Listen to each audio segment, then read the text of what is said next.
კონკურენცია უნდა გაუწიოს ქართველმა ქართველს. ეს არის ჯანსაღი კონკურენცია. აღარც ვიღაცა მეორე ქართველი თუ მოვიდა, ისევ საქართველოს მოქალაქე და თქვა რომ იაფად ვიმუშავებ, კი ბატონო, ეს არის ჯანსაღი.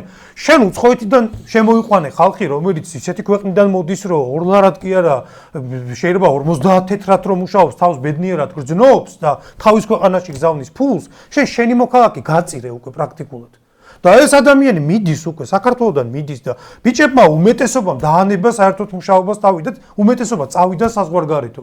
აი ხო წარმოგიდგენია, ანუ სასიკვდილო განაჩენი გამოუტოვეს თავიანთ ქვეყანას და ცინიკურად გამოდიან და გელაპარაკება, რომ არის სამნიშნა ეკონომიკური ზრდა, რაში გამოიხატება. აი საშუალო სტატისტიკური ქართველი გააჩერეთ ქუჩაში, აი ვინც გვეუბნება ეხლა რომ ნავი არ არყიო და შენ არ არყიო კაცო თუ გინდა იყავი შვიდად და ხმა არ მოიღო თუ გინდა მე არ ვიზიარებ მაგ პოზიციას გააჩერე 100 კაცი და კითხე მისი მდგომარეობა გაუმჯობესდა და რა შეეხება შვიდობაა და ამიტომ ბიჭო 12 წელი ვერ გამოვედით ბიძინას ვარიდან იმიტომ რომ ციხეებში ხალხს არაუპატიურებენ და არაწამებენ მაგაზე გვახტევინა 12 წელი მადლობა და 10 ალბათ მაგასაც გააკეთებენ 10 მადლობა უნდა უხადოთ რომ შვიდობაა ამ ქვეყანაში